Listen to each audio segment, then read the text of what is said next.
मेरे प्रिय छात्रों, क्लास 10th के साइंस का पाठ 2 मतलब विज्ञान का पाठ 2 जिसका नाम है अम्ल क्षारक एवं लवण के पार्ट 8 में आप लोगों का स्वागत है। मैं उम्मीद करता हूं कि पार्ट 8 देखने से पहले आप पार्ट 1 से लेकर पार्ट 7 तक निश्चित रूप से देख चुके होंगे, उससे अपना फेयर कर चुके होंगे और नियमित रूप से उसे रिवीजन कर रहे होंगे। आइए पार्ट 8 में हम लोगों को पढ़ना है टॉपिक 4। इस पाठ का जो टॉपिक 4 है उसमें हम लोग को 5वां लवण पढ़ना है।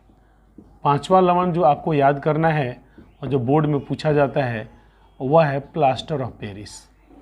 उसका नाम है बच्चों प्लास्टर ऑफ पेरिस। तो हम लोग लिख दें, हेडिंग डाल देंगे प्लास्टर ऑफ पेरिस। ये 5वां लवण है। 5 ही लवण आपको पढ़ना है, लास्ट लवण है।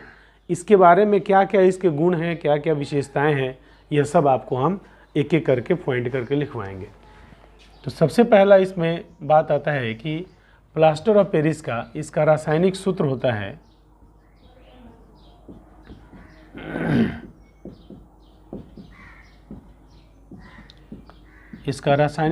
Calcium sulphate CaSO4.1/2H2O।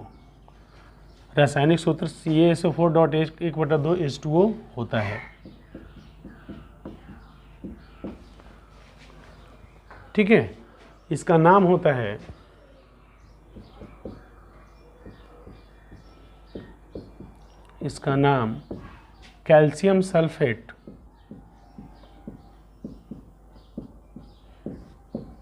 Calcium sulphate अर्धहाइड्रेट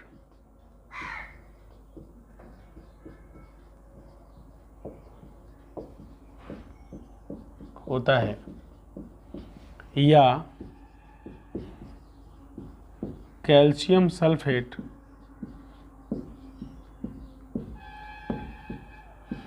hemihydrate होता है।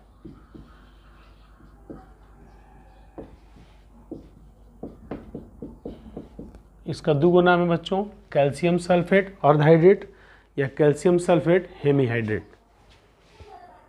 हाँ, इसका तीसरा गुण है बच्चों, इसका रंग सफ़ेद होता है। इसमें तीसरा गुण लिखेंगे कि इसका रंग सफ़ेद होता है।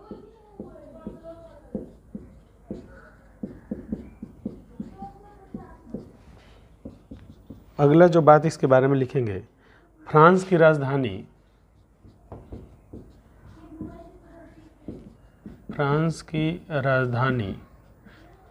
पेरिस में अधिक मात्रा में पाए जाने के कारण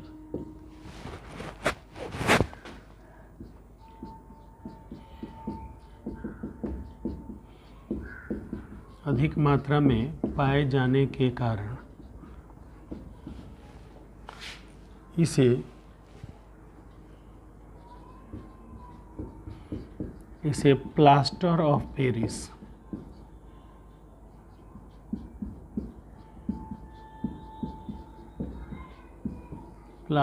पेरिस कहा जाता है। अगला स्टार, इसका निर्माण जिप्सम को 373 केल्विन पर गर्म करने से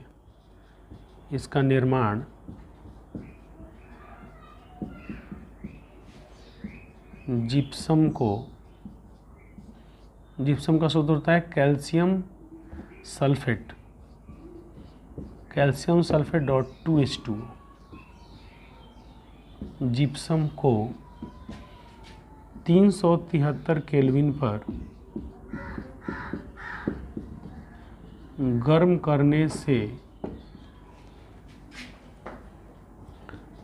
जल के अणु त्यागने से होता है। एक अभिक्रिया इसके सपोर्ट में लिख देते हैं, जैसे कैल्शियम सल्फेट .2H2O को हम लोग क्या करेंगे बच्चों, गर्म करेंगे, माने इसमें हम लोग ऊष्मा देंगे। तो यह बनेगा calcium sulphate .12H2O plus 1.5 H2O। ठीक है बच्चों, इस तरह से देखा जाए तो प्लास्टर ऑफ पेरिस का निर्माण होता है। इसे हम लोग हमेशा वायुरोधी बर्तन में उसका मुंह बंद करके रखते हैं। इसे वायुरोधी बर्तनों में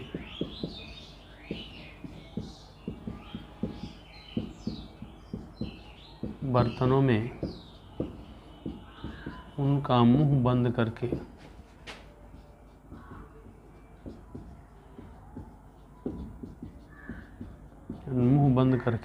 रखा जाता है। इसे वायुरोधी बर्तन में उसका मुंह बंद करके रखा जाता है। ठीक है बच्चों, इसके बाद हम इसका उपयोग बताएंगे कि इसका उपयोग क्या क्या होगा। तो बात आपको सब समझ में आ रहा होगा। इसमें समझने रासायनिक सूत्र इसका calcium sulphate dot half H2O होता है, यह रटने वाली बात है। इसका नाम कैल्शियम सल्फेट अर्ध हाइड्रेट होता है, ये भी रटने वाली बात है। या कैल्शियम सल्फेट हेमी हाइड्रेट होता है, यह भी रटने वाली बात है, रट लीजिएगा। इसका रंग सफ़ेद होता है, यह भी रटना है आपको। यह फ्रांस की राजधानी पेरिस में अधिक मात्रा में पाए जाने के कारण इसको प्लास्टर ऑफ पेरिस कहा जाता है। तो इसका नाम प्लास्टर ऑफ पेरिस क्यों पड़ा? क्योंकि यह पेरिस में ज़्यादा पाया जाता है। जिप्सम, इसका निर्माण कैसे होता है? तो जिप्सम क्या होता है बच्चों? सीमेंट जानते हैं ना, सीमेंट पानी डालने पर वह जम जाता है। क्यों जमता है? क्योंकि उसके अंदर जिप्सम मिला रहता है। तो जिप्सम एक प्रकार का माने चूर्ण है, सफ़ेद चूर्ण है, जिसको 373 केल्विन पर गर्म करेंगे तो वह जल का अणु त्याग देगा, 1.5 अणु त्यागेगा, और त्यागने से प्लास्टर ऑफ पेरिस का निर्माण होता है। वायुरोधी बर्तन का मतलब होता है कि वायुरोधी बर्तन का मतलब वह बर्तन जिसको हम लोग एयर टाइट बर्तन कहते हैं। एयर टाइट का मतलब हुआ यदि उसका ढक्कन बंद कर दें और बर्तन को दबाएं तो थोड़ा भी हवा उसमें से बाहर नहीं निकलेगा। तो ऐसे बर्तनों को एयर टाइट बर्तन कहते हैं, वायुरोधी बर्तन कहते हैं। तो हम लोग वायुरोधी बर्तन में इसको रखते हैं। क्यों रखा जाता है इसका कारण हम आपको बाद में बताते हैं। अगला बिंदु हम लोग प्लास्टर ऑफ पेरिस के बारे में लिखेंगे इसका उपयोग। स्टार लिख दीजिए प्लास्टर ऑफ पेरिस का उपयोग। प्लास्टर ऑफ पेरिस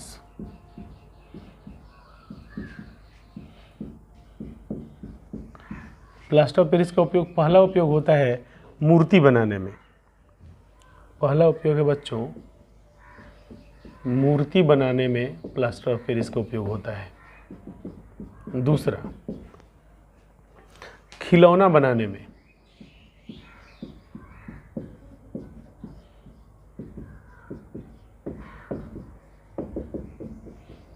तीसरा सजावट के सामान बनाने में।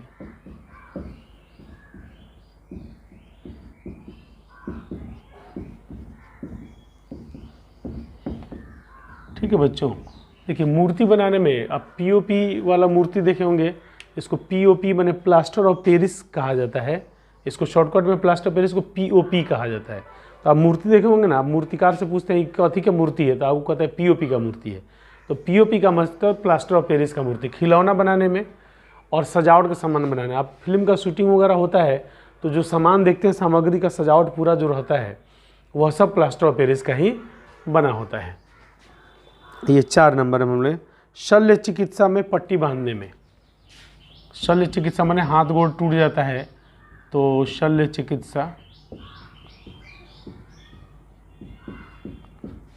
चिकित्सा में पट्टी बांधने, हाथ गोड़ को सीधा करके और पट्टी बांध दिया जाता है, तो यह हमेशा उसको सीधा रखता है।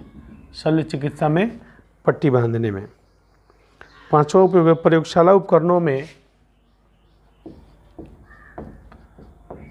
प्रयोगशाला के उपकरणों में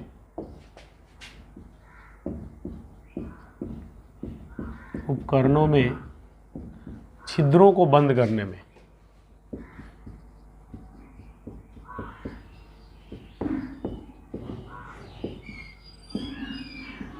छिद्रों को बंद करने में इसका उपयोग होता है। तो इस तरह बच्चों प्लास्टर ऑफ पेरिस का उपयोग आपके सामने आ गया। अब क्वेश्चन उठता है कि प्लास्टर ऑफ पेरिस को वायुरोधी बर्तन में क्यों बंद करके रखा जाता है। एक प्रश्न यहाँ पर डील करते हैं हम लोग। आप लोग फेयर में प्रश्न लिख लीजिए कि प्लास्टर ऑफ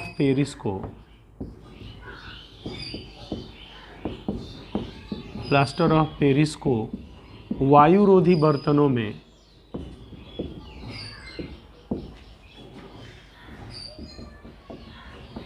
वायुरोधी बर्तनों में क्यों रखा जाता है?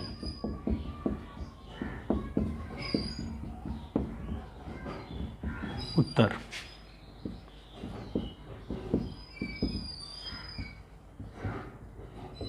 प्लास्टर ऑफ पेरिस जब वायु के संपर्क में रहता है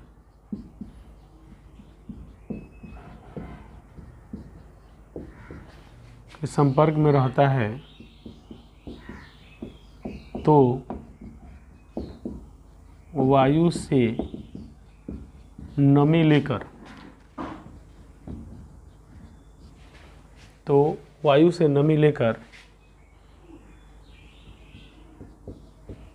जिप्सम बन जाता है और जमकर ठोस हो जाता है।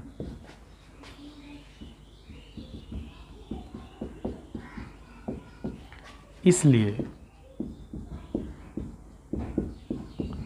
इसे वायु से दूर रखने के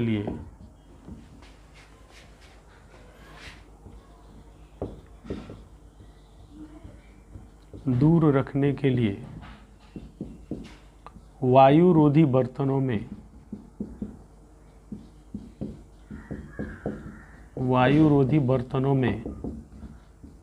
बंद करके रखा जाता है।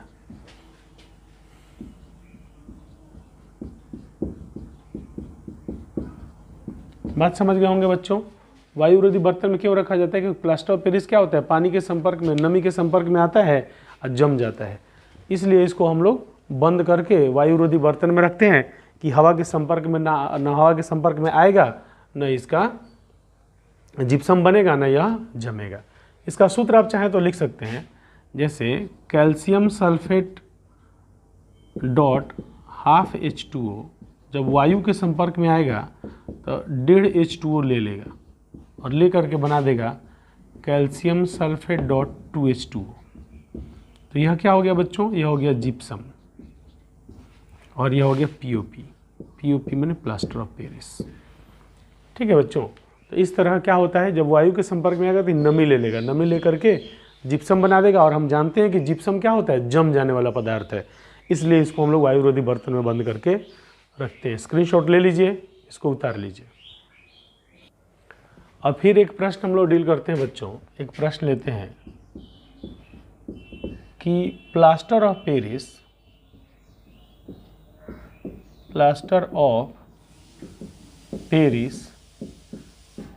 के अणुसूत्र में जल का आधा अणु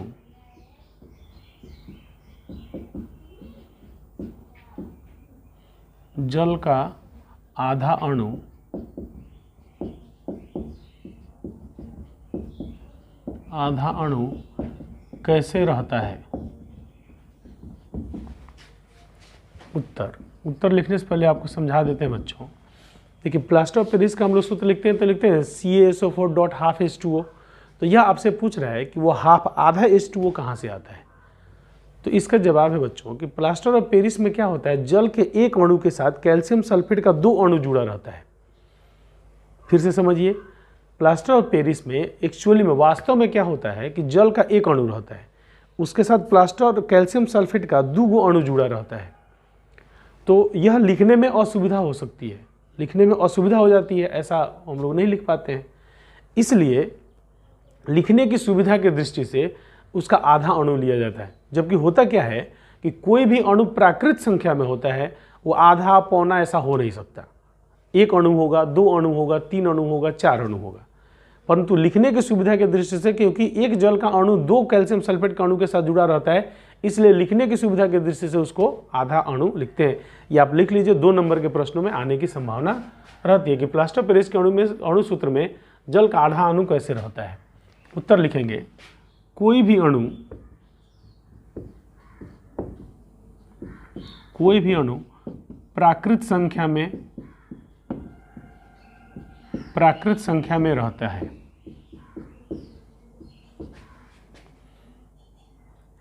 क्योंकि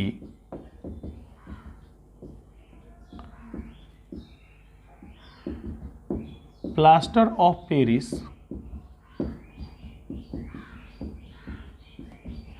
में जल के एक अणु के साथ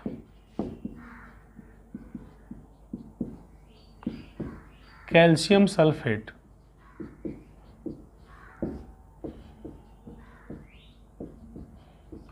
सल्फेट का सूत्र होगा CaSO4 के दो अणु जुड़े रहते हैं। कैल्शियम सल्फेट के दो अणु जुड़े रहते हैं।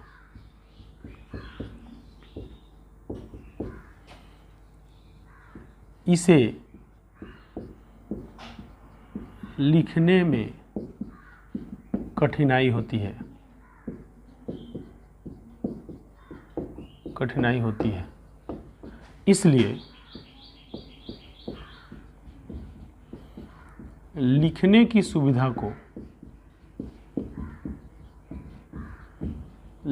सुविधा को यह सुविधा है बच्चों, लिखने की सुविधा को ध्यान में रखते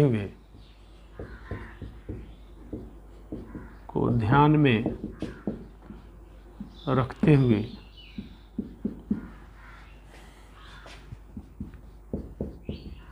प्लास्टर ऑफ पेरिस के एक अणु में जल का आधा अणु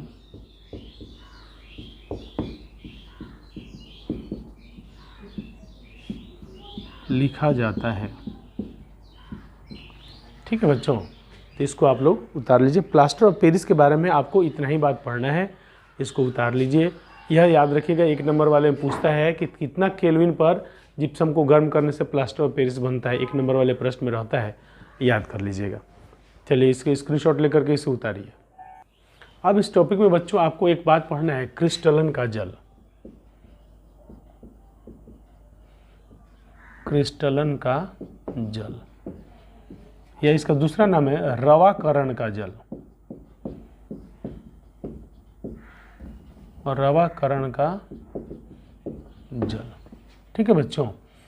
तो इसको अंडरलाइन कर लीजिए और इसका परिभाषा आपको हम लिखवाते हैं कि किसी लवण के एक सूत्र इकाई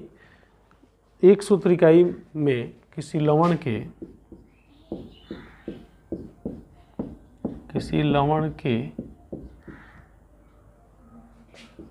एक सूत्र इकाई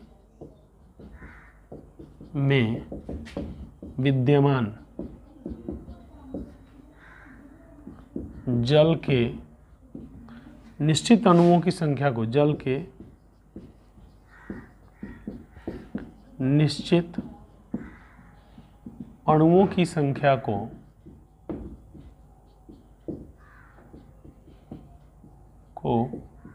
क्रिस्टलन का जल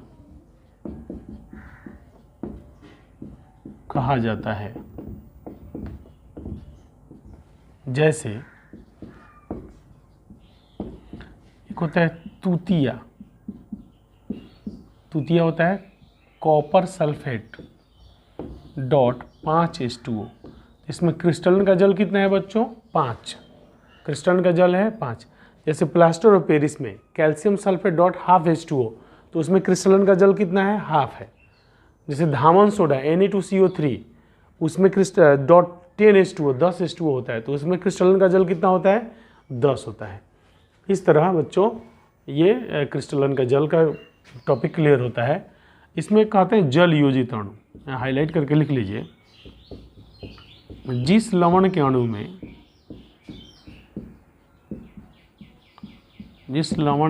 में क्रिस्टलन का जल रहता है,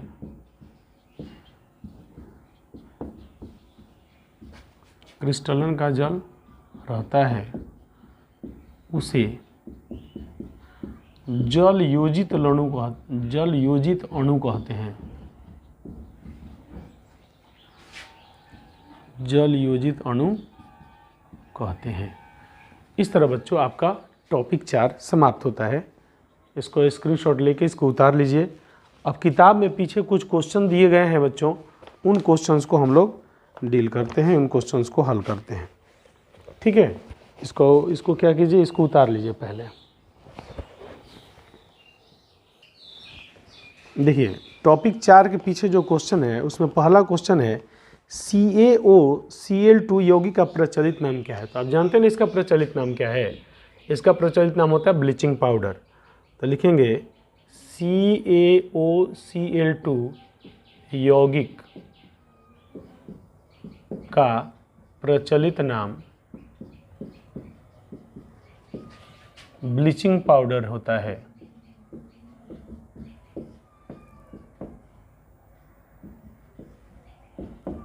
ब्लीचिंग पाउडर होता है। दूसरा, उस पदार्थ का नाम बताइए जो क्लोरीन से क्रिया करके विरंजक चूर्ण बनाता है। ब्लीचिंग पाउडर कौन बताता है? Calcium hydroxide. लिखेंगे कैल्शियम हाइड्रोक्साइड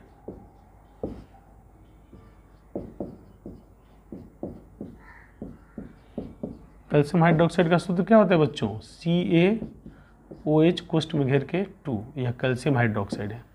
कैल्शियम हाइड्रोक्साइड पर क्लोरीन की क्रिया कराने से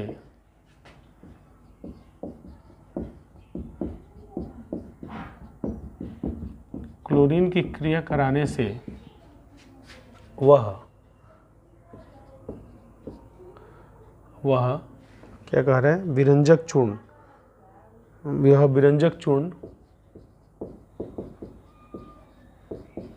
विरंजक चूर्ण बन जाता है। ठीक है बच्चों, तीसरा क्वेश्चन पर आते हैं। तीसरा क्वेश्चन कह रहा है कठोर जल को मृदु करने के लिए किस सोडियम यौगिक का उपयोग किया जाता है? तो कठोर जल को मृदु करने के लिए धावन सोडा, कठोर जल को मृदु करने के लिए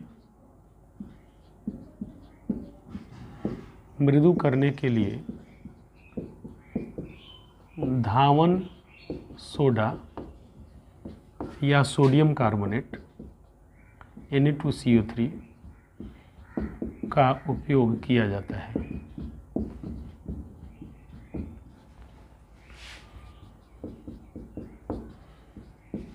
इसको कोष्ठ में घेर दीजिए। धावन सोडा का मृदु जल और कठोर जल जानते हैं? कठोर जल का मतलब समुद्र का पानी। समुद्र का पानी ऐसा होता है ना कि उसमें आप साबुन से कपड़ा साफ कीजिएगा तो साबुन झागे नहीं देगा। तो जिस पानी में साबुन झाग नहीं देता है ना उसको कठोर जल कहा जाता है, और जिस पानी में साबुन झाग देता है उसको मृदु जल कहा जाता है। तो कठोर जल को मृदु बनाने के लिए हम लोग किसका प्रयोग करते हैं? धावन सोडा का प्रयोग करते हैं। धावन सोडा माने धोने वाला soda, sodium carbonate. 4 number question में आइए, कह रहा है सोडियम हाइड्रोजन कार्बोनेट के विलयन को गर्म करने पर क्या होगा? इस अभिक्रिया के लिए समीकरण लिखें। सोडियम हाइड्रोजन कार्बोनेट के विलयन को 4 number, sodium hydrogen carbonate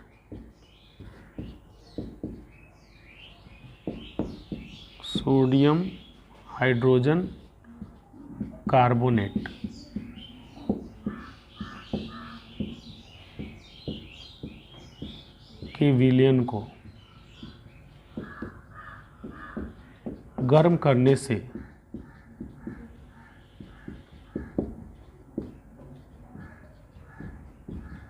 carbon dioxide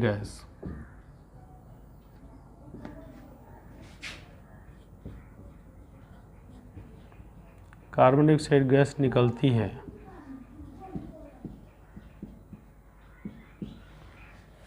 carbon dioxide gas निकलती है तथा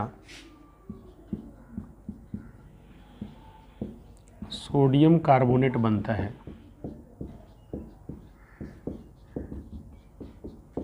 कह रहा है इसके लिए अभिक्रिया लिखिए। तो लिखिए सोडियम हाइड्रोजन कार्बोनेट को जब गर्म करेंगे माने ऊष्मा देंगे तो बनेगा sodium Na2CO3 plus CO2 plus H2O, माने जल भी बनेगा। तो इस प्रकार क्वेश्चन नंबर 4 आपका कंप्लीट होता है। क्वेश्चन नंबर 5 कह रहा है प्लास्टर ऑफ पेरिस की जल के साथ अभिक्रिया के लिए समीकरण लिखिए। Plaster of Paris question number 5। तो प्लास्टर ऑफ पेरिस का CaSO4 डॉट हाफ H2O होता है। कह रहे इसके साथ जल को जोड़ देंगे तो इसमें 1.5 H2O जल जुड़ जाता है। तो जल जुटने से क्या हो जाता है, कैल्शियम सल्फेट डॉट 2 H2O मैंने जिप्सम बन जाता है। ठीक है, प्लास्टर ऑफ पेरिस में को कह रहा है क्वेश्चन आपका, प्लास्टर ऑफ पेरिस की जल के साथ अभिक्रिया के लिए समीकरण लिखिए। प्लास्टर ऑफ पेरिस की जल के साथ अभिक्रिया कराएंगे तो वह जिप्सम बन जाता है। और जिप्सम क्या होता है बच्चों, जम करके ठोस हो जाता है, इसलिए हड्डी वगैरह टूटता है ना, गोड़ टूट जाता है, हाथ टूट जाता है, तो हड्डी जो टूट जाता है उसको हम लोग जोड़ने के लिए प्लास्टर ऑफ पेरिस में प्लास्टर करके हम लोग रखते हैं। इस प्रकार बच्चों आपका टॉपिक 4 समाप्त होता है। आप भले कोचिंग कहीं भी कर रहे हो, परंतु हमारे वीडियो से यदि आप अपने विज्ञान की पढ़ाई करते हैं तो जो पाठ हम पढ़ा देंगे उस पाठ में उससे बाहर क्वेश्चन बोर्ड में नहीं आएगा। इस तरह ध्यान में रखते हुए आप अपनी पढ़ाई करिए और मन लगा करके पढ़ाई करिए। आप लोग वीडियो हमारा देख रहे हैं, इससे पता चलता है कि आप पढ़ाई के प्रति बहुत सतर्क हैं, मन लगा के पढ़ाई कर रहे हैं। तो इसके लिए आपको बहुत बहुत धन्यवाद।